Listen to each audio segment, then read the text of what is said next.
Então, boa noite, minhas irmãs e meus irmãos. Só um minutinho aqui.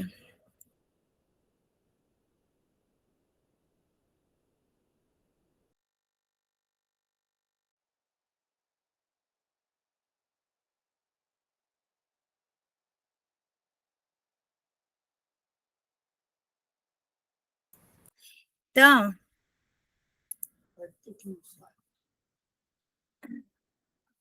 vai lá, depois você volta. Nós estamos no capítulo 5 do Evangelho, que é sobre bem-aventurados os aflitos.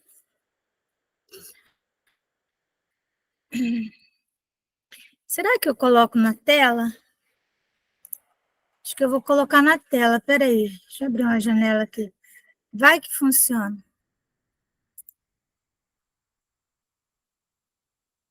Ontem foi tão bom. Ivone. Oi, Ivone. Então, nós estamos no capítulo 5.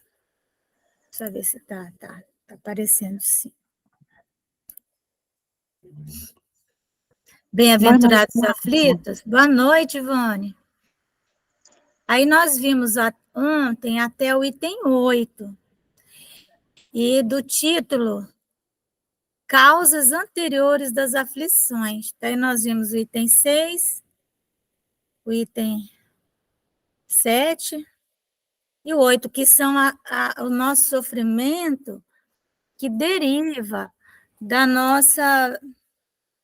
nossas faltas cometidas, porém em outras vidas. Já o resultado, né? Coisas assim que já tiveram consequências e que agora nós já estamos num processo de penitência, né? De recomposição. Então, essas tribulações, né? Como ele diz aqui no item 8, ela vai atingir quem?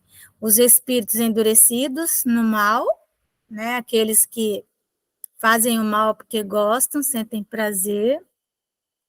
Chega um momento em que eles são alcançados pela lei do progresso e que está antecedida pela lei de causa e efeito. Então, o que vai acontecer nesse momento, né?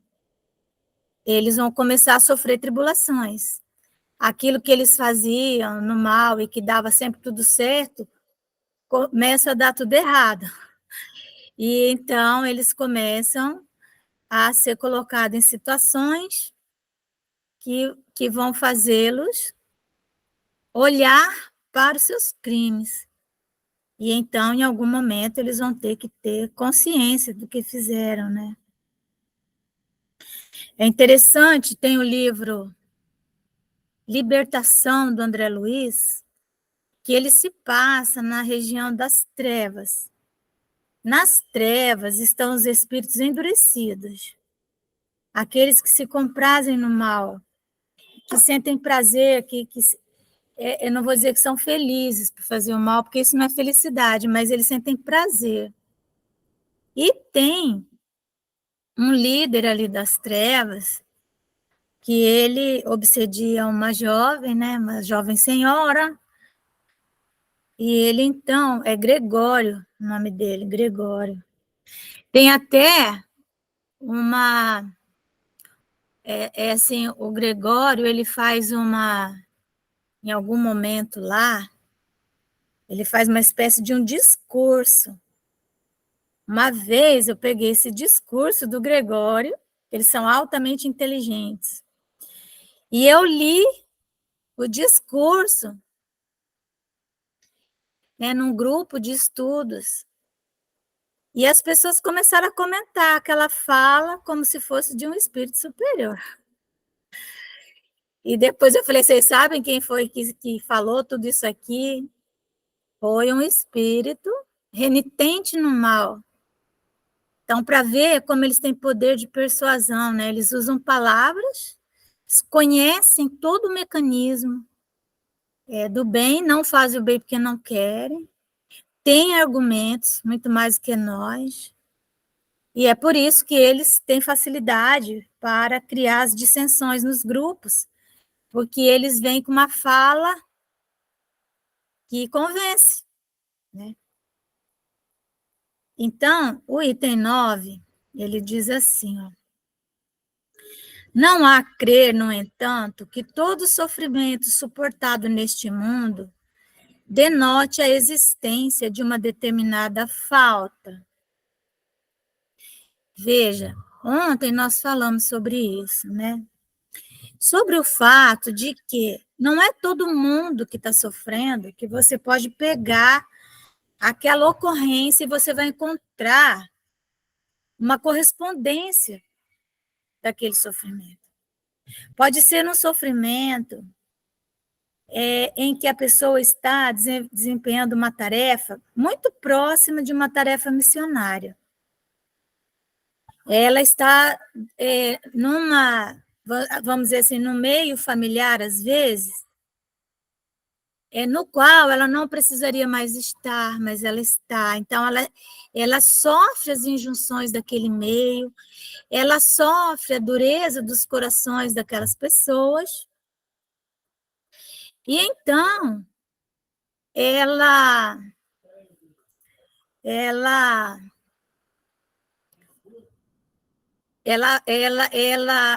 para quem está vendo de fora, ela estaria sofrendo e sofrendo muito.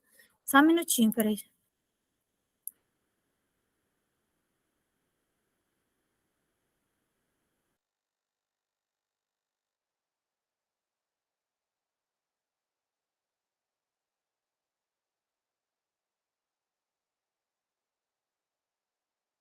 Então, essa pessoa,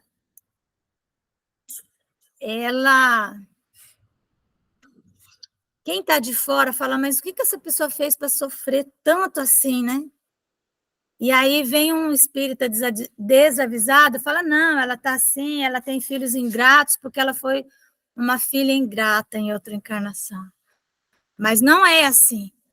Ela pode ser isso, mas pode ser simplesmente uma mãe que está ali por amor, né, aos filhos, àquele companheiro.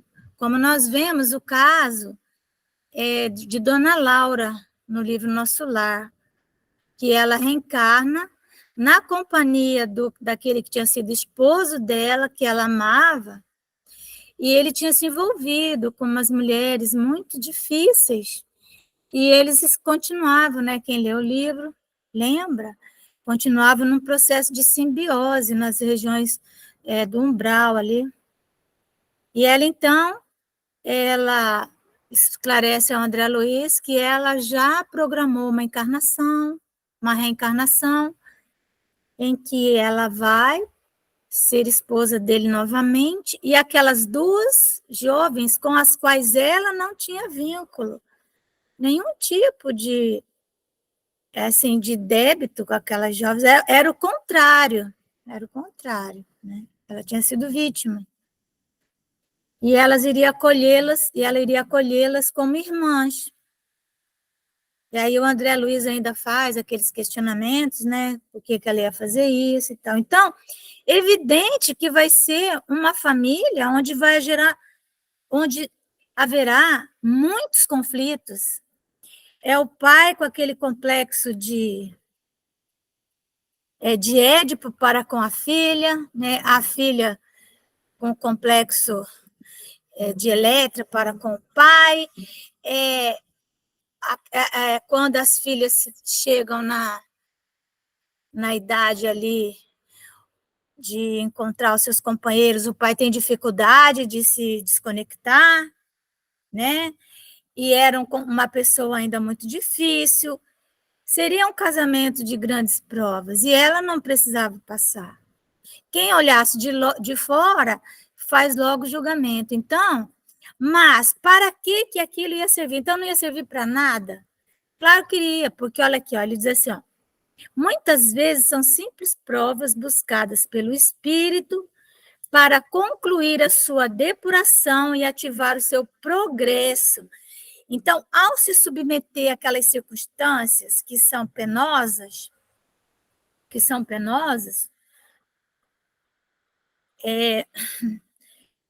eu tinha colocado aí na tela, mas ele vai sair de novo, sabe, meus irmãos?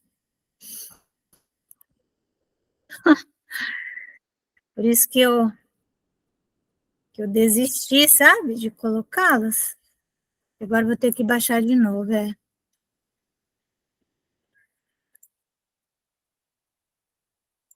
minutinho, tá? Tenham calma.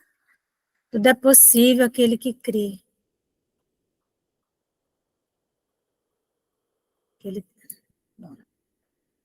Então, pronto. Então, o que essa pessoa vai...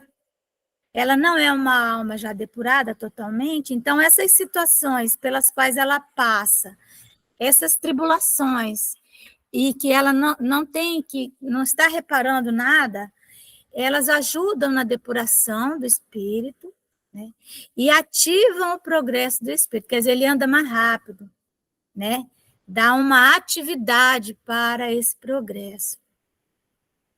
Aí ele diz assim, ó, assim a expiação serve sempre de prova, sempre, mas nem sempre a prova é uma expiação. A prova, ela pode ter sido escolhida por amor, né, por testemunho, vários motivos. Ou porque a alma é primária e precisa passar por provas para ter as suas experiências.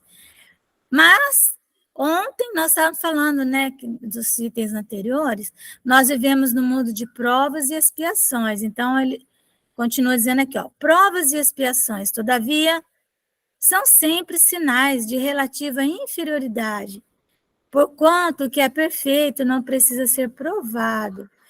Então, o fato de nós encarnarmos na Terra, com aquelas exceções das almas missionárias e nobres, mas que são em número muito restrito, né? Com exceção dessas almas, ninguém encarna na Terra porque é perfeito. Nós temos muitas provas que precisamos ultrapassar. E então, o fato de estarmos nesse planeta nos coloca numa condição de absorvermos o sofrimento do planeta, querendo ou não querendo, rindo ou chorando, porque vamos imaginar hoje todas as almas que estão encarnadas nesse planeta, que tenham um mínimo de sensibilidade, um mínimo, estão em grande sofrimento. Imagina aquelas que possuem grande sensibilidade. Estava conversando com a Leni, né, sobre como que a gente faz para a gente conseguir ver a dor do outro e que isso não nos atinja de uma forma que acaba até nos matando, né? Nós precisamos aprender a controlar as nossas sensações, que a gente ainda não consegue diante da dor. Então, eu tenho, às vezes, cautela de ficar vendo as notícias da guerra, tentando colocar preces, mas alguma coisa nós precisamos colocar, porque é nosso dever. As pessoas que nos seguem precisam saber o que nós pensamos, nós temos que esclarecer as pessoas. E hoje... Ai, Regina. Oi, Regina. Boa noite, Regina.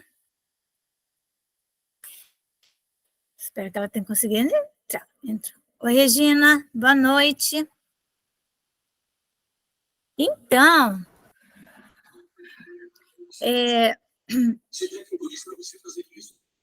bem, querido. Então, essa dor toda, ela nos atinge, não tem como, né? Tem um livro do Ernest Hemingway, que ele fala, título do livro é Ninguém é uma Ilha. Homem, mas é o título do livro. Então, ele diz o seguinte, né? Ninguém é uma ilha, ele querendo dizer que todo o sofrimento do universo nos atinge, mas esse livro, essa frase, ela está conectada com um poema de um poeta, né? Um poema, lá do século XV ainda, chamado John Donne. Acho que ele é português. E é um poema belíssimo, em que ele que fala isso, né? Que ninguém é uma ilha. Quando um homem se levanta, toda a humanidade se levanta com ele. E quando um homem cai, toda a humanidade cai com ele. Então, veja, em 1600, ele já está falando de uma coisa que a física quântica hoje vem dizer. Uma borboleta que se levanta no Japão, ela interfere aqui em Porto Velho. Né? Ela faz um movimento e esse movimento se propaga. Né? Então, imagina uma coisa que está acontecendo ali, né? E nessas dimensões, se isso não nos atinge. Então, estar nesse mundo é como você mergulhar no mar de lama. Por mais que que a alma seja pura, ela não vai absorver aquilo, mas ela vai se respingar, ela vai, né? Então, é próprio do nosso mundo o sofrimento. A pessoa reclamar porque sofre, sinto muito, olha, sinto muito. Você provavelmente não veio aqui porque é uma alma nobre, né? Porque a alma nobre, ela não tem a consciência de culpa. Então, o sofrimento dela, ele é um sofrimento cheio de resignação e de aceitação, porque ela não sente que ela está reparando nada, pagando nada. Ela está ali auxiliando aquelas pessoas. Então, ela tem uma grande aceitação. A alma rebelde, né, é a que mais sofre, porque ela tem a consciência culpada. Então, ela sabe que está passando por aquilo e poderia não estar, né? Então, ele continua dizendo assim, ó, pode, pois, um espírito haver chegado a certo grau de elevação e, nada obstante, desejoso de adiantar-se mais, solicitar uma missão. Então, ele vem em missão, e nessa missão ele vai sofrer. Olha, doutor Bezerra, teve um espírito que obsediou o doutor Bezerra de Menezes a vida inteirinha do doutor Bezerra, e ele não tinha vínculo com o Bezerra. Ele só era inimigo da obra de Jesus. Então, existem aqueles inimigos da obra que vêm, né? Então, ele chegou uma vez a colocar fogo no colchão do Dr. Bezerra. E bem lá no final, ele entrega as armas, né? Ele diz assim, não, realmente eu preciso aprender essa tua religião aí, porque eu te testei de todas as maneiras possíveis e imagináveis e você nunca se revoltou comigo. Então, né? Mas nós não podemos deixar de dizer que é um sofrimento, porque provavelmente o que eles fazem, né? Às vezes eles não conseguem atingir a pessoa, mas eles atingem um familiar, alguém no meio, atinge a esposa, atinge o marido, atinge o filho, para causar tumulto, né? E aí o servo de Jesus, ele sofre. Ele sofre. E quantas vezes o servo escuta dos familiares que está exagerando na obra, está isso, está aquilo, né? Então, existe esse sofrimento, e é um sofrimento missionário, né? Então, ele pode solicitar uma missão, uma tarefa a executar, pela qual tanto mais recompensado será se sair vitorioso, quanto mais rude haja sido a luta. Então, quanto mais, né, penoso é se desvencilhar daquilo, mais recompensado. Tais são, especialmente, essas pessoas de instintos naturalmente bons, de alma elevada, de nobres sentimentos inatos que parece nada de mal haverem trazido de suas precedentes existências e que sofrem com resignação toda cristã as maiores dores, somente pedindo a Deus que as possam suportar sem murmurar. Pode-se, ao contrário, considerar como expiações as aflições que provocam queixas e impelem o homem à revolta contra Deus. Sem dúvida, o sofrimento que não provoca queixumes pode ser uma expiação. Né? Pode ser que a pessoa está sofrendo uma coisa horrível e ela não se queixa. Não significa que isso é uma missão. Pode ser uma expiação também. Por isso nós não podemos julgar, nós nunca vamos saber. E isso também não é problema nosso. Mas é indício de que foi buscada voluntariamente, antes que imposta, e constitui prova de forte resolução, o que é sinal de progresso. Então, as expiações que são passadas sem murmurar, elas foram solicitadas, elas não foram impostas, não é? Se alguém quiser comentar alguma coisa do Evangelho, pode falar alguma coisa para nós. Se não, eu vou pedir. A Ivone pode fazer oração, Ivone? Posso sim. Tá, então vamos ouvir ela.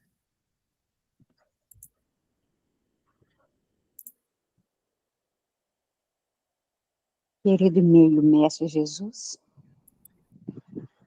fortaleça no Senhor, cada dia mais, a nossa fé.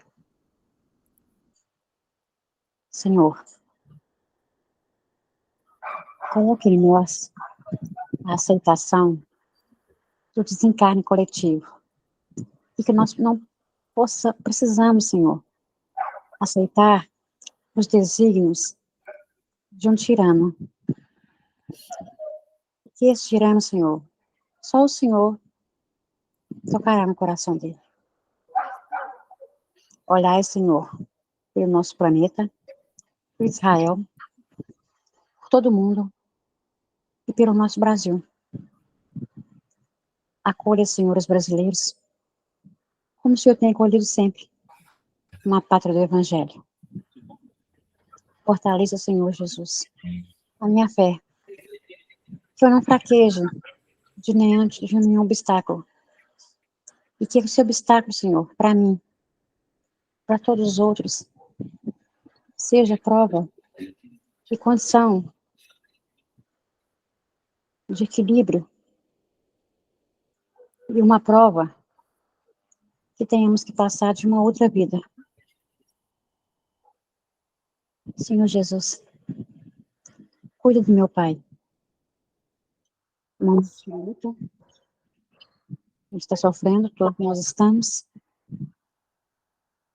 Acolha o pranto e o choro dele, no seu canto, silenciosamente, sozinho. E acolha, Senhor, todas as mães, todos os pais e filhos que choram por justiça, por segurança, por educação. Senhor Jesus, acolha os coordenadores dessa casa, tão bendita, tão amorosa, tão acolhedora. Dê-nos, Senhor, a saúde do físico, para que possamos continuar trabalhando. Esteja sempre conosco, hoje, agora e sempre. Que assim seja. Graças a Deus. Que assim seja, graças a Deus. Vocês estão vendo o slide aí, né? Então, tá bom. Estão vendo, né?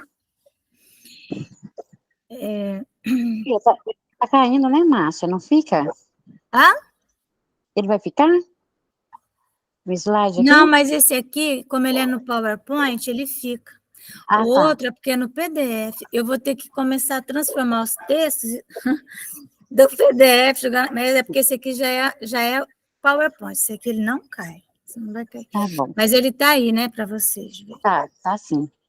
Então, nós estamos continuando aqui os nossos estudos sobre essa questão de assistir, né, de amparar, lembrando aquelas orientações de Jesus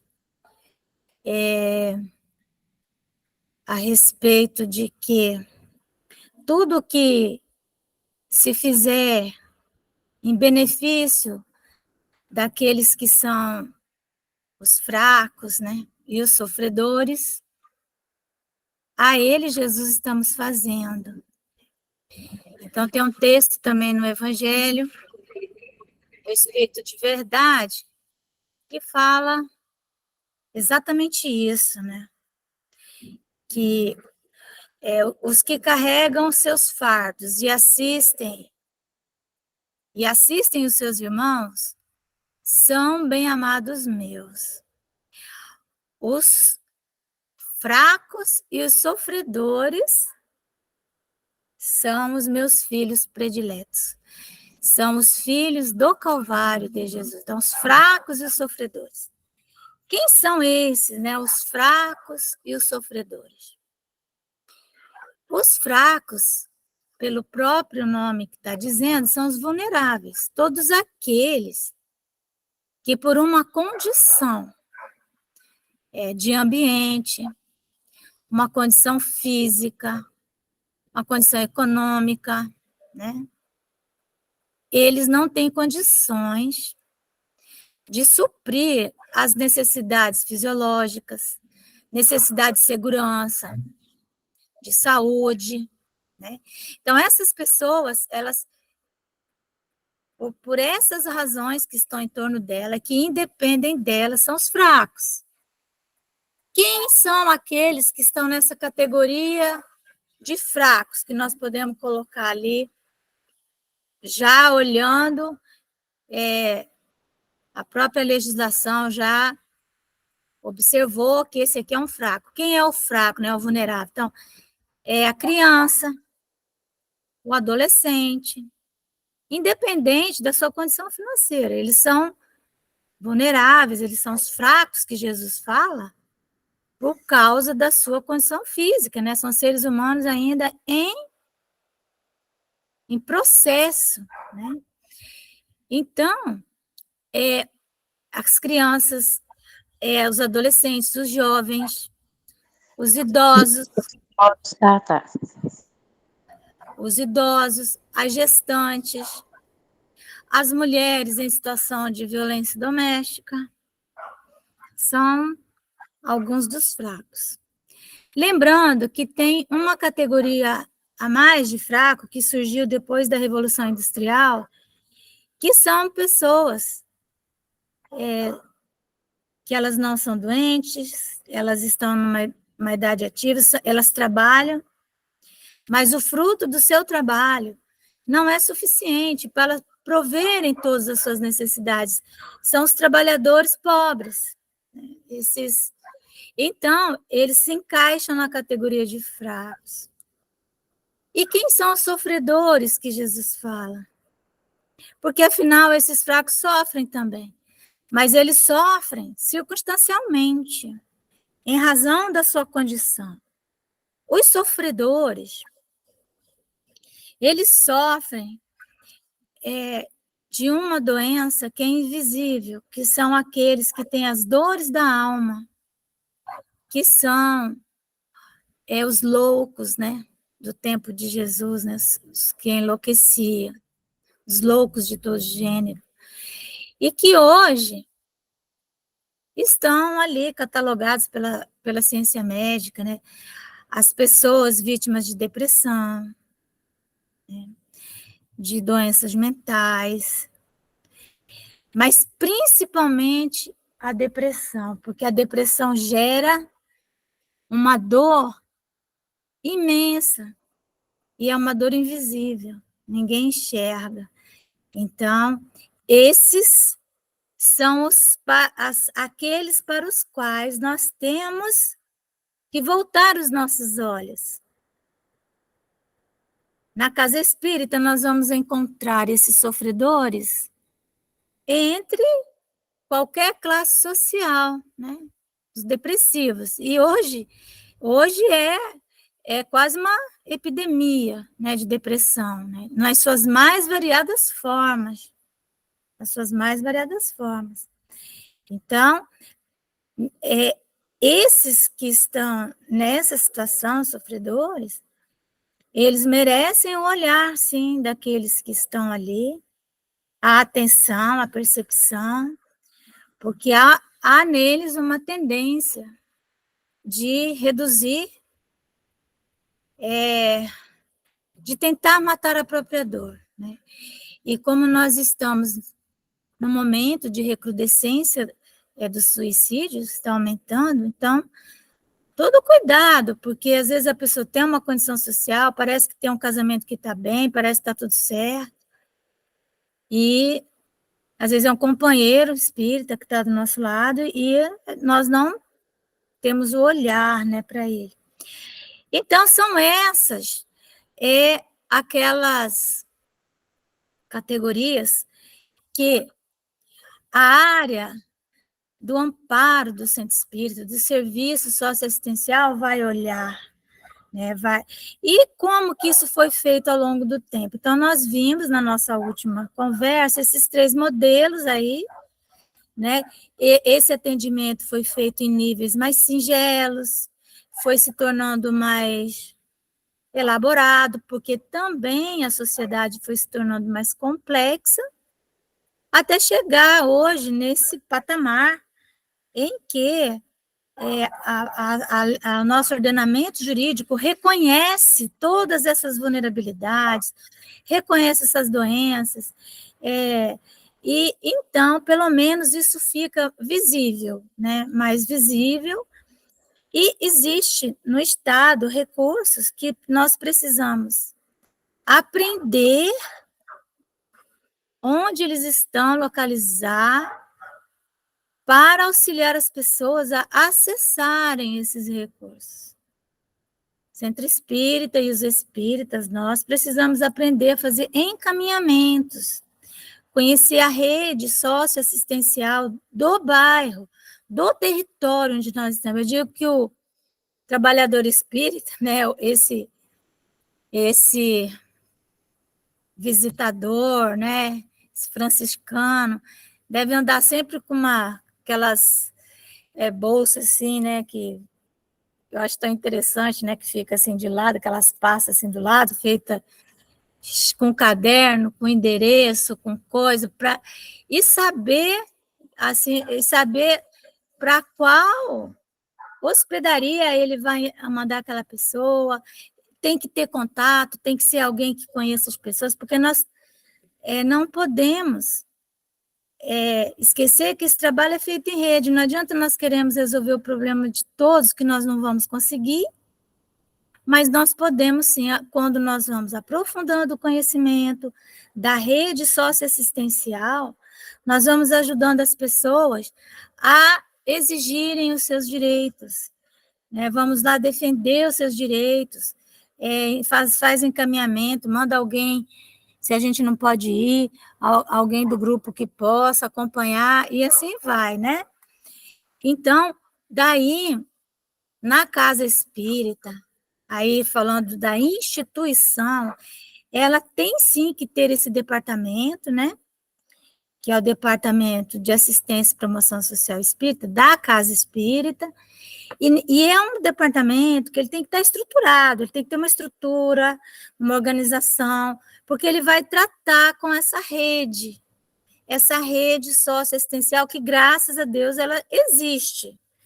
Ela é ainda precaríssima, ela é muito precária, mas ela já está aí, já existe um embrião, então a nós nos cabe melhorá-la. Olha só, agora, como eu disse, a eleição dos conselhos tutelares, né? Como já foi, né, um avanço, e esse departamento, né, essa área, na verdade, procura-se, em vez de falar departamento, que vai deixando um monte de quadradinho na casa, área, né, a área da assistência social, ela tem que buscar sempre estar muito atualizada, né, com relação à legislação, com relação a quais são as retaguardas que nós temos ali no nosso bairro. Mulher vítima de violência doméstica. Para onde que eu encaminho essa pessoa? Tá, a primeira relação que nós temos que ter é com o CRAS, Centro de Referência da Assistência Social. Nós temos que procurar o CRAS. Chega lá, conhecer quem é assistente social, se tornar amiga dela, colocar o centro espírita, ou se não tem o centro espírita, nós temos que fazer nós mesmos, não tem problema nenhum, estarmos ali vinculados, porque daí nós vamos, ali no CRAS, já tem, essas pessoas já têm seu cadastro único, elas já estão identificadas, e nós podemos lutar ali pelos seus direitos e vamos conseguir encaminhar. Quando nós conseguimos um encaminhamento oficial, né, é muito mais fácil da pessoa ser atendida. Claro que se nós tivéssemos dinheiro para atender, mas hoje não existe mais o centro espírita ter todos os serviços ali para ele realizar. O centro espírita, que ele faz isso, que ele tem uma organização, ele não vai gastar muito dinheiro com essa organização, é mínimo. O problema é que pouquíssimos dirigentes de centro espírita estão preocupados em dar um rosto para essa área. Deixa ali na mão das pessoas que estão ali fazendo um trabalho, aquele trabalho vai seguindo muitas vezes nesse modelo religioso caritativo.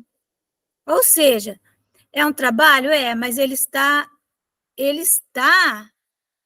lá no século, ele está no Brasil colônia, né?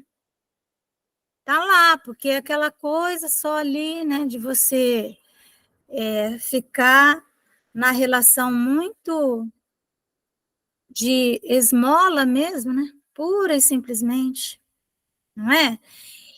Então, tem que ver qual desses níveis o nosso centro espírita está trabalhando. Mas, para isso, tem que estudar, não é? Mas qual é o dirigente que quer parar? Porque isso tem que vir de cima para baixo, isso aí não adianta. Isso aí tem que ter, essas ideias, elas têm que estar no centro espírita. O dirigente tem que ter visão disso. E, pasmem, né? Esse é o trabalho que nos identifica enquanto espíritas. Por incrível que pareça, porque é esse trabalho que vai nos fazer atender os filhos bem-amados de Jesus, que são os fracos e que são sofredores, né? Então, agora nós vamos... Se alguém quiser perguntar alguma coisa, olha, se levantar a mão, eu não sei se alguém levantou a mão, ouviu um barulhinho? Eu não vou ver, porque eu estou com a tela aqui na minha frente. É só falar, tá? Pode entrar e falar. Foi eu que levantei a mão. Mas eu não vi, mas eu escutei um barulhinho. Falei, alguém levantou a mão. Ô, Márcia, essa condição que você está colocando aí, religioso caritativo, é a condição do acolher, do amparar. Porque, eu não sei, eu ouvi de alguém falar que o abraço é acolhedor. Hoje, no estudo, né, ele está falando um abraço e tal. O abraço, realmente, ele abre portas, né? A pessoa se sente mais confortável, se sente feliz, né? Se sente acolhida, amparada. Mas, na verdade, o que está necessitando aqui na nossa casa espírita aqui é acolher, é amparar com amor, sabe? Então, esse processo do religioso caritativo, da assistência social, ele está ainda, eu acho que o que sobra de verba é que vai para a assistência social. No país, a assistência social está muito carente. É uma evolução, o Conselho Tutelar, as eleições teve aqui na minha cidade, né, já parece que é a terceira vez que eu voto aqui em Três Marias, Eu participava em Belo Horizonte, mas ainda há pouco tempo foi mais divulgado. Inclusive, Belo Horizonte teve uma fraude nas urnas, eu não entendi bem, eu não sei o que aconteceu. Mas assistência social, religioso, caritativo, realmente, Márcia, eu que sou na condição de assistida da casa, né, porque eu estou na condição de assistida, igual eu comentei com você, tive que fazer um Aham. curso de passe, né, e tem que partir do dirigente da casa. E aqui, vou dizer daqui, não está tendo essa visão, não.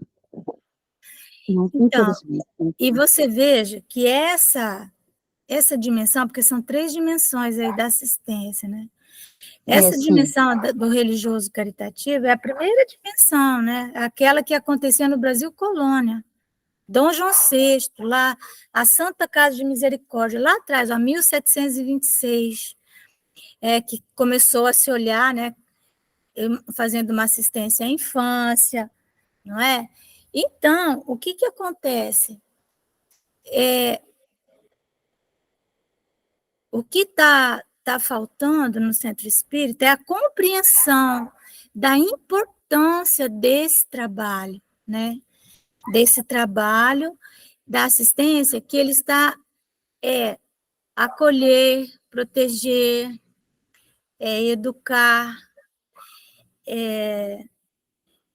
e construir, né? Então, é um processo, mas é muito importante que se queira compreender, né? Que se pare um pouquinho, que chama parar para molar o facão, né? Então, o que acontece é que a maioria das casas espíritas não consegue nem fazer essa dimensão aqui. Quanto mais chegar na dimensão da proteção social, em que a casa tem que estar conectada com todos os atores da sociedade, né? Então, é isso, Ivone. Nós vamos falar agora um pouquinho de conceitos, que é importante para nós também expandirmos a nossa compreensão, que são, que existem uns princípios do Jean-Jacques Rousseau, que ele inspirou, né, toda a elaboração dos ordenamentos jurídicos daí para frente, saindo daquela do jugo dos reis, né, daquela do poder que vinha de Deus para uma dinastia, né, para pessoas. Então, Jean-Jacques Rousseau, ele cunha esses 3 conceitos, liberdade, igualdade e fraternidade, que reunidos, então, deveriam compor um modelo de sociedade. E, logo depois, nós tivemos a Revolução Francesa, 1789, quando esses princípios fazem parte da bandeira da Revolução Francesa, né? Liberté, égalité, fraternité, né?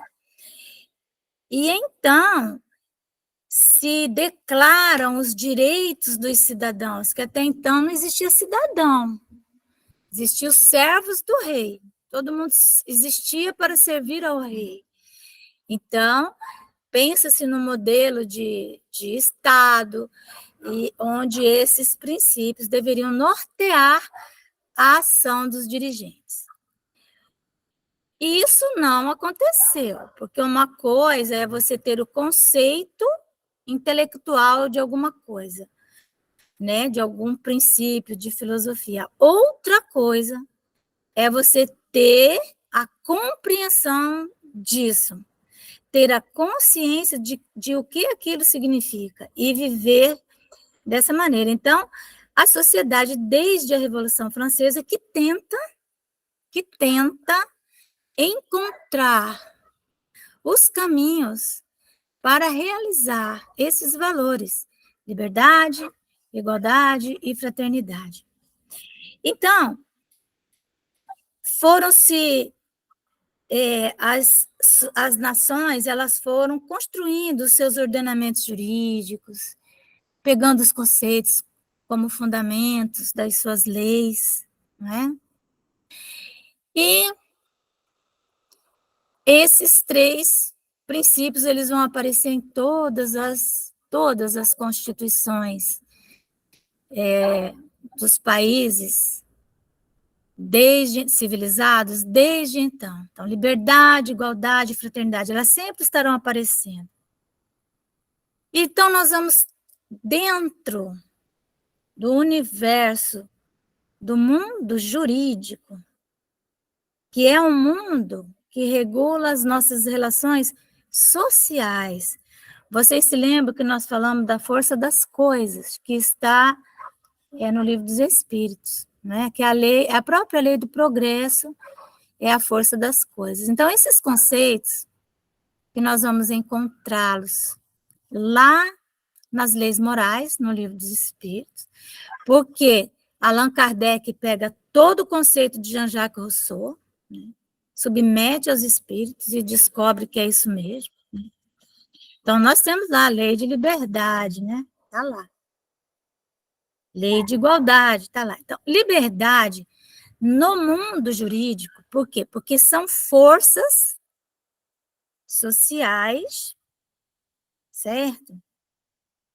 Que são invisíveis, mas que elas vão gerando no homem essas forças, elas vão amadurecendo a consciência do ser, e ele vai desejando isso. Vocês querem ver uma coisa? A ânsia por liberdade. O povo brasileiro, na época de Dom João VI e de Dom Pedro I, Dom João VI vem para o Brasil, fica 13 anos, sai do Brasil, e ele deixa Dom Pedro I. E diz para Dom Pedro, né? Se ele visse que alguém fosse tomar a coroa, que ele pegasse. Então, ele então liberta, né? Vamos dizer assim, declara a independência do Brasil, de Portugal, e no Brasil nós tínhamos 99% da população era analfabeta. 99%. Não sabia fazer um O com copo. No entanto, apesar disso, essa população analfabeta queria uma coisa que chamava Constituição. Eles queriam uma Constituição. Não é incrível? O que eles queriam? É porque a consciência, ela independe, ela vai amadurecendo. Eles sabiam, né, o povo brasileiro, que uma Constituição era uma coisa boa. Não sabia nem o que estava falando, mas queria uma Constituição. Então, a Constituição iria limitar o poder do governante, né? E Dom Pedro I, ele confere ao Brasil a primeira Constituição Federal do Império. Então, é no Brasil Império que nós temos uma Constituição. Então, às vezes, as pessoas falam muito de Dom Pedro I, mas ele foi um imperador fantástico, né? Então, existe muito deboche, principalmente, né, dessa suposta elite aí do pensamento, né? Mas o que eu quero dizer para vocês é que o povo, apesar de analfabeto, ele queria uma Constituição, ele queria limitar o poder do governante, sabia que era algo bom. Por quê? Porque a força das coisas, ela vai expandindo em nós o desejo de sermos livres, né? Um dos princípios da doutrina espírita, livre-arbítrio. Então, a liberdade é uma lei de Deus. Está lá no Livro dos Espíritos. Ela está dentro de nós. Em algum momento, ela começa a dar ordens, e nós queremos isso. Então, no nosso ordenamento jurídico, né, nós vamos chamar isso direito de primeira geração. A liberdade é um direito. Ó, isso aqui cai em questão de concurso, tá bom? Uma aula de direito. A liberdade ela é um direito de primeira geração. O que é primeira geração? É um povo incipiente, a consciência jurídica ainda é muito precária, mas nós já geramos um direito. Então, é quando o ser, né, o reconhecimento da liberdade individual. Há um reconhecimento coletivo de que existe uma liberdade individual e que essa liberdade que é individual, ela limita o poder governante de fazer intervenções na esfera privada. Imagina falar isso para o imperador, né? Falar isso para Júlio César, né? Para César Augusto, Calígula, Nero. Dava para falar isso? Não, né? Nem pensar. Mas a força das coisas foi gerando essa noção. Chega um momento que a sociedade começa a exigir isso. Tá? Então, liberdade é a primeira geração do direito, mas ela vem, esse direito, ele é reconhecido a reboque da expansão da nossa consciência jurídica, tá entendendo? Da nossa consciência de que somos livres. Aí vem a palavrinha segunda, né? Conceito, igualdade. Então, depois que nós reconhecemos o que seria liberdade, que teria que diminuir o poder do império, né, poder do governante, se fosse ele quem fosse, que uma Constituição ajudaria a diminuir esse poder, criar um parlamento, isso, aquilo, outro. Depois que nós compreendemos isso em profundidade, a força das coisas expande um pouco mais e nós vamos, então, percebendo através da mediunidade, função de senso e de percepção, né? Nós vamos percebendo que existem diferenças entre as pessoas, né? As pessoas são diferentes, existem pessoas que são brancas, pessoas que são pretas, pessoas que são judias, pessoas que são árabes, pessoas que estão doentes, né? Que estão fracas, que estão vulneráveis, certo? Pessoas que estão saudáveis, pessoas que têm dinheiro, pessoas que não têm dinheiro. Isso são diferenças que, num primeiro momento, a humanidade não percebia diferença nenhuma. A única coisa que fazia diferença era a classe social. Era só isso. Quem estava por cima mandava, quem estava por baixo obedecia. Ainda é meio assim, o que muda é que nós já enxergamos, né? Então, o direito de segunda geração, que se chama igualdade, ele significa que o ser,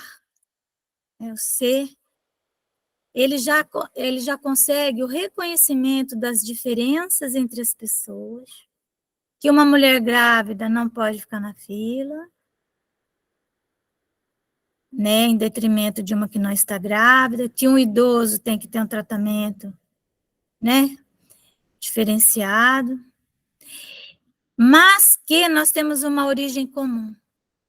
Existem diferenças, mas a origem da humanidade é comum, porque a partir do reconhecimento dessa origem comum é que nós vamos começar a lutar por igualdade.